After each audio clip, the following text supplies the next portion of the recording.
Unang pag-uusapan, Duterte, hindi daw nagsisisi kung bakit siya nakulong according sa kanyang asawa. Naku po, di ba? Tignan niyo mga kababayan. Tapos sasabihin niyo, maawa kayo. Kahit ako, di ako maawa dyan. Deserve. Wala daw pagsisisi. No regrets.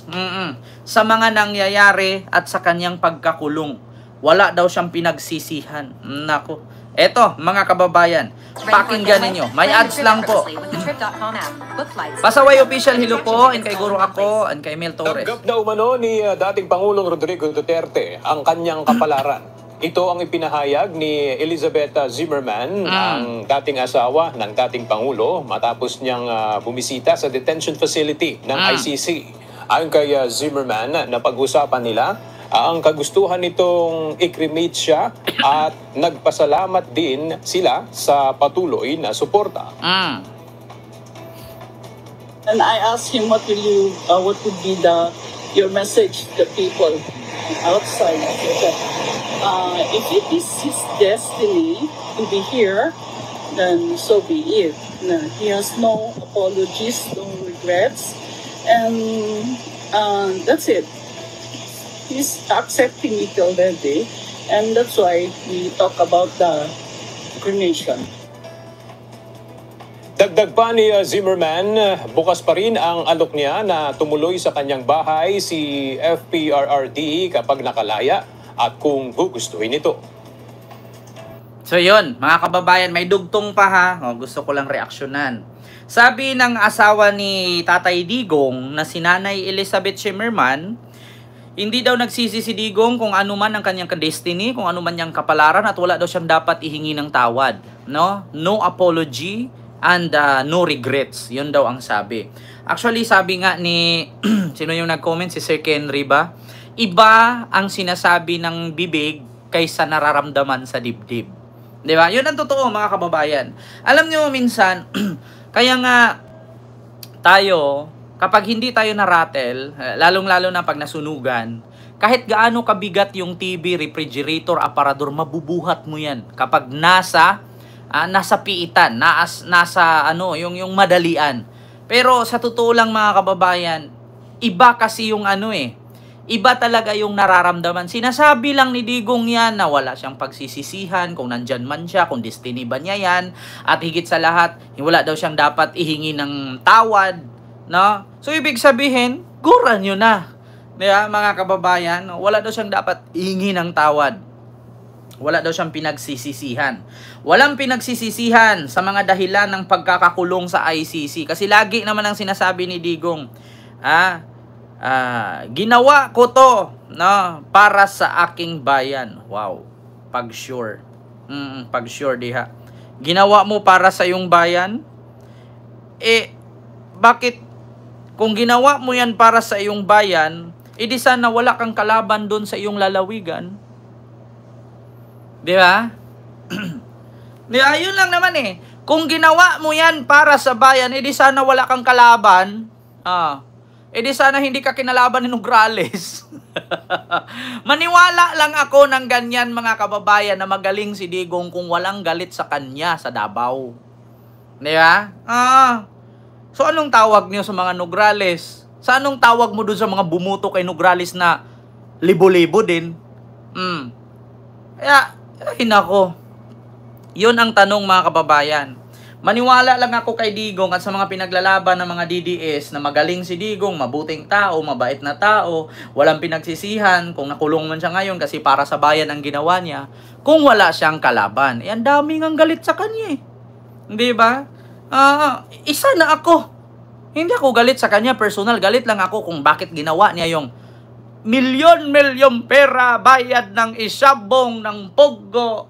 Saan punta? Diba? Kasi kung talagang mabait si Duterte, ako mismo pumunta doon at gusto kong palayain siya. Bakit ayaw ko? Kasi deserve niya. Diba? Tapos sasabihin niya no regrets, no apology. Deserve. Hindi continue natin, mga kababayan. Yes, I told already my children about that beforehand. Sabi ko, beforehand, I tama, have to say to them that if that is also his choice. It's not my choice. Kung gusto niya doon sa bahay ko, okay lang. Yeah, no strings attached. Diba? No regrets. Walang pinagsisihan at walang ihingi ng tawad. Kay ginawa lang naman daw ni Digong yan para sa bayan. Diba? Human rights for the victims and human lives for the Filipino. Pag sure. Human lives for the victim, human rights for the victim, human lives para sa Pilipino. Pag sure. Yung pulis mo nga sa Tukhang at sa AJK, pulis din na gamit doon sa Isabong. Tapos ngayon, sasabihin ninyo, human rights for the victim. Tapos human lives for the Filipino people. Maniwala na sana ako Yan yung sabi ng mga DDS. Maniwala na sana ako na human rights for the victim of EJK, yung mga addict daw. Human lives naman daw ang para sa Pilipino. Anong masabi ninyo doon sa mga missing sa Bungero? Human rights of the missing sa Bungero? Tapos human lives of the Filipino? So ano kasalanan ng mga missing sa Bungero? Addict din ba yun? Sino bang nag-aproba ng isabong-isabong na yan kaya naging legal? Si Digong kasi nagbayad daw ng 600 million a month. Di ba?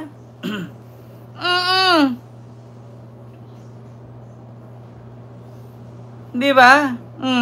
Meron nga silang kaibigang adik, napakarami. Hindi nga namamatay. Pag sure, buhay pa nga si Peter Lim, si Kenneth Dong, si Charlie Tan, Sammy Uy. Saan yan? Human rights for the victim. Sigaw ng mga biktima. Human lives naman, sigaw ng DDS. Para sa mga Pilipino daw. Keme. Pag sure mo, tumbling ko ron. Pag sure mo, tumbling ko ron. Gabula-bula niya akong bakba dire. Sino maniniwala sa inyo? Human rights for the victim of drugs and human lives for the Filipino. So, ano masasabi nyo sa missing sa Bungerong nawawala? Addict din yun, kaya nawala. Addict din yun, kaya pinatay. Addict din yun sila, kasi nawawala. Di ba? Yun lang. Laki kasi ng kickback. Kaya kahit illegal, ginawang legal. Tandaan ninyo, sa China, pinagbawal yan. Bakit? Kasi maraming pamilyang Pilipino, maraming pamilyang Chinese ang nasisira dyan. Kaya nga ang Macau humiwalay sa China Kaya yung lugar nila, ginawang gambling city, gambling country, Macau. Pero hindi sila parte doon sa mismong mainland China. Sila ay annex lamang. Bakit? Hiniwalay. Alam nyo ba kung bakit? Na ang Macau ay binaban? Alam nyo binaban ang Macau? Kasi bakit? Yung mga millionaire sa China, yung mga matataas na opisyal sa China, lumilipad sa Macau, nagagambling. Kaya nga yung lahat ng sugal sa China, binaband. Also ang Macau. Ngunit ang Macau kasi, yan na talaga ang ang hanap buhay ng kanilang bansa. Sugal, turista. So sa kanila na yan, may sarili silang may sarili silang constitution doon. Ang problema lang, kaya po pinagbawalan ng China ang mga highest official nila doon na makapunta sa Macau kasi naubo sa sugal. Kaya yan ang rason na malaki at mataas ang korupsyon sa China. Dahil dyan sa sugal-sugal na yan. Kaya binaban ng China yan. Ang problema lang, dinala ng mga Chinese dito sa Pilipinas. Si Digong, mabilis mauto, 600 million a month, 2 billion a month. Ayun. Kaya kahit legal, ginawang illegal. Pag may namatay, okay lang. Bakit? Kasi hindi ko pinatigil yang Isabong kasi nagbabayad yan, pati na ang Pogo. Di ba? Saan kumukuha yung pangbayad sa Isabong? Sa mga bobong Pilipino na, sa bobong Pilipinong naglalaro ng sugal. At saan kumukuha ang Pogo na pambayad sa gobyerno 2 billion a month? Sa mga bubong Pilipino din na nauuto din. Di ba? Diyos mio marimar. Tapos sasabihin ni Digong, wala akong pinagsisihan deserve mo yan. Diba? Mamiss Lady, Miguel of Shara dyan sa Las Piñas, ang kay Sita Bayan. Ayun, good evening Kent, watching from Malaysia. Nakakaalis ka ng pagod. Salamat po dyan ma'am sa Malaysia. Thank you so much po. Those who like sneaky behavior. So yun, mga kababayan, alam nyo na, di ba, Ma'am Lily Tonini? Kent, naabutan din kita sa vlog mo ngayon, nakarating ko lang ng bahay from Kubar, Saudi Arabia. Salamat po, Sir Vic Malaluan. And kay Ma'am Ana Estrabon, hello po. Sunod tayo mga kababayan. Dito tayo.